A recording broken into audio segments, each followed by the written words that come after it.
Primero comenzaremos a hablar sobre lo que es la educación. Este concepto tiene distintos significados que han ido desarrollando a través del tiempo. La palabra educación viene del latín educere, que significa conducir, guiar u orientar. La educación es el proceso de adquisición de conocimientos y este va cambiando a través que el individuo se va desarrollando y va evolucionando.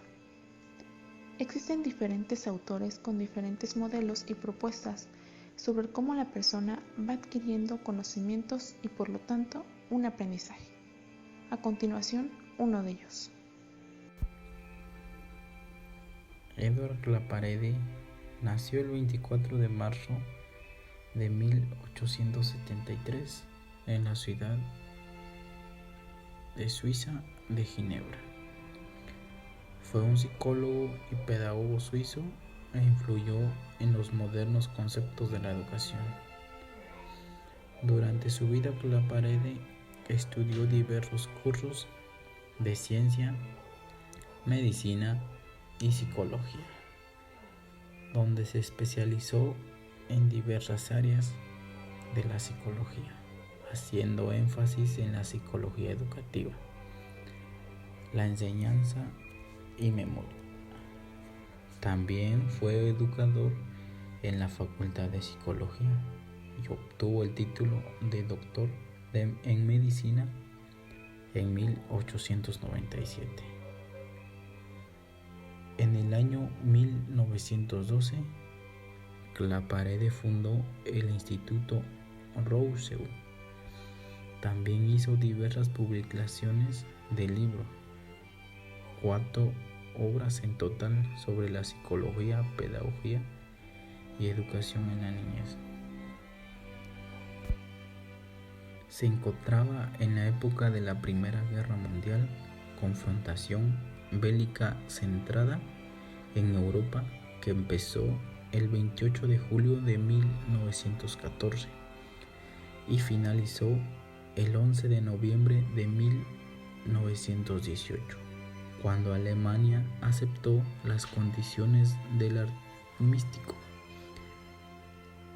Y a principios de la Segunda Guerra Mundial, en ellas se vieron implicadas la mayor parte de las naciones del mundo, incluidas todas las grandes potencias, agrupadas en 2 alianzas militares.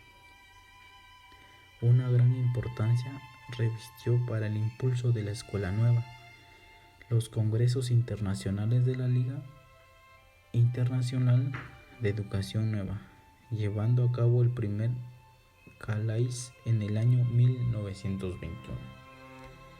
Entre los años 1870 y 1920 se asiste a un avance sin precedentes en el desarrollo de las ideas pedagógicas, que recurren a los más variados conocimientos psicológicos, sociológicos, médicos, filósofos, etc., en el ámbito de los estudios sobre la infancia y de la producción de una ciencia de la educación. En los años 1870 a 1930, algunos modelos pedagógicos fueron adoptados parcialmente en Colombia. Las obras más destacadas de Edward Claparede fueron La Escuela a la Medida, publicada en 1921, Psicología del Niño y Pedagogía Experimental en 1905, Diagnóstico de las aptitudes entre los escolares en 1933, Psicología de la Inteligencia en 1917. La obra más relevante de Eduardo Claparede, La Educación Funcional, en 1931. Su punto de partida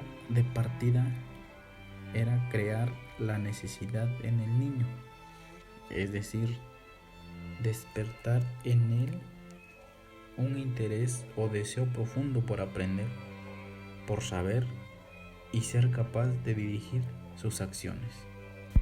Las aportaciones más relevantes de Eduardo Claparede fueron emprender un método adecuado, el cual se basaba en observar y en la experimentación, el cual se refería a que cada docente observaba detenidamente a su alumno y en base al observado él debía de saber cómo podría trabajar con el alumno. La segunda aportación a la psicología de Eduardo Claparede era nada más y nada menos que la capacidad de resolver problemas. Responder a la necesidad de adaptación al medio ambiente que en ese momento se requiera. Para Claparede, la psicología funcional la dividía en 3 pasos. 1. Estructural. Se refería a la disposición de los elementos que intervienen en cualquier actividad psicobiológica. 2. Mecanismo. Intentar fijar el modo por el que en esa psicobiológica actividad se engarzan entre sí los elementos descubiertos en el análisis estructural. 3. Funcional. Pretende aclarar el papel desempeñado en la vida del ser humano por un determinado proceso. Claparede falleció el 29 de septiembre de 1940 en Ginebra, Suiza. La educación activa es la tendencia que optaron los pedagogos situada en dirección opuesta a la educación tradicional. Entonces, se critica el formalismo, la competitividad, el autoritarismo, la enseñanza memorística, entre otras. Entre las propuestas pedagógicas que da Claparede está la educación funcional, obra publicada en 1931. Dentro de ella, aclara e implanta los conceptos generales e impone las grandes leyes de la conducta humana y relaciona la importancia de la inteligencia, la voluntad y la motivación en el crecimiento educativo en el individuo. En ella estableció 3 fases. En la primera fase busca ubicar al estudiante dentro de un contorno donde se manifiesten necesidades y despierte el interés por un conocimiento determinado. En la segunda fase se estimula el interés para motivar al estudiante a satisfacer lo referente a sus necesidades provocadas. Y por último, en la tercera fase, transmite los conocimientos para conseguir la satisfacción del estudiante. También desarrolló una pedagogía funcional. Esta estaba basada en las necesidades del niño. Para él, la infancia es la edad propia del juego de la plasticidad. Esta consiste en tomar al niño como centro del programa y considerar la educación misma como una adaptación de los procesos mentales a ciertas acciones determinadas por ciertos deseos. Para él, el eje de la educación era la acción y no solo la instrucción. Y el resorte de la educación es el interés y no solo el castigo ni la recompensa. De igual manera, elaboró la teoría del juguete. En ella decía que todo ser humano tiene la necesidad vital de saber, de investigar y de trabajar. Persigue fines ficticios, los cuales vienen a dar satisfacción a las tendencias profundas cuando las circunstancias naturales dificultan las aspiraciones de nuestra intimidad. En el juego, el niño descubre que este puede ser refugio donde se cumplen los deseos de jugar con lo prohibido y actuar como un adulto. El niño lo toma en serio porque para él representa un reto. De igual manera, fundó la paidotecnia, que esta es basada en la ciencia del niño. Esta se centraba en la evolución del mismo. Él afirmaba que la tarea esencial de la pedagogía debe estar dirigida en la adaptación del organismo psicofisiológico del niño. De igual manera, fundó el paidocentrismo.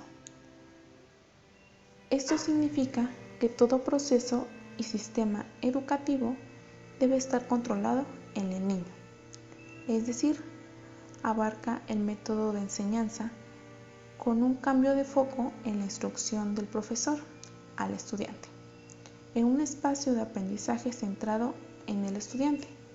Ellos escogen qué aprenderán, cómo aprenderán y cómo evaluarán su aprendizaje. Esto es en contraste a una educación tradicional, que ésta sitúa al profesor como algo primario, o sea, activo, mientras que están en un rol pasivo de receptores. Claparède defendía una educación activa en los niños. Así propuso animar a los profesores a observarlos y a partir de esas observaciones que tenían con sus alumnos, construir sus clases. A través de la escuela nueva, da hincapié para conseguir una escuela a la medida, en la cual, como su nombre lo dice, que es a la medida del alumno, es decir, que estuviera acorde a sus necesidades e intereses del niño. Dentro de la educación funcional, estableció grandes leyes de la conducta. Él mencionaba que un organismo está en equilibrio cuando no le sobra ni le falta nada. Quiere decir que tiene bien estructuradas sus partes.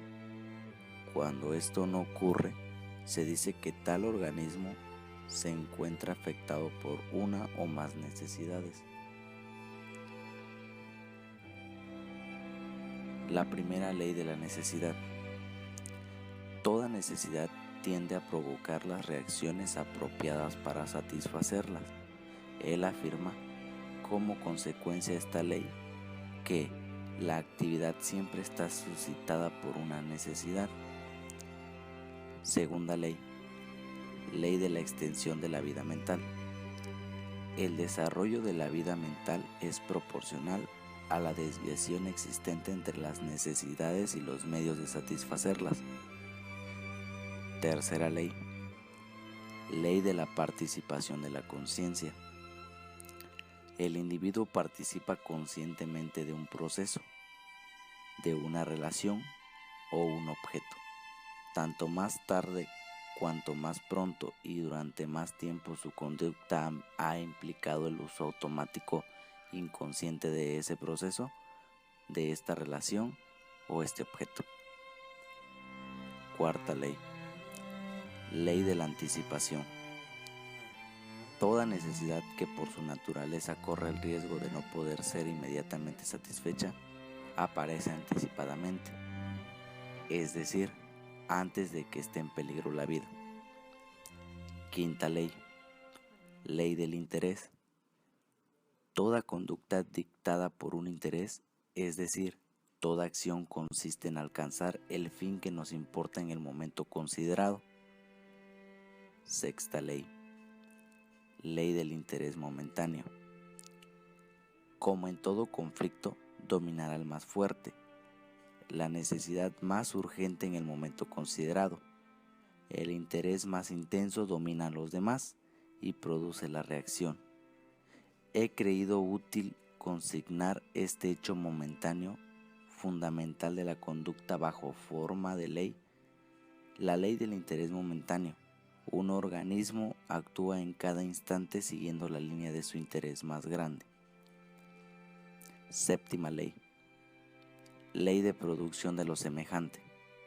Toda necesidad tiende a reproducir las reacciones o situaciones que anteriormente le han sido favorables y a repetir la conducta que precedentemente ha dado buen resultado en circunstancias semejantes.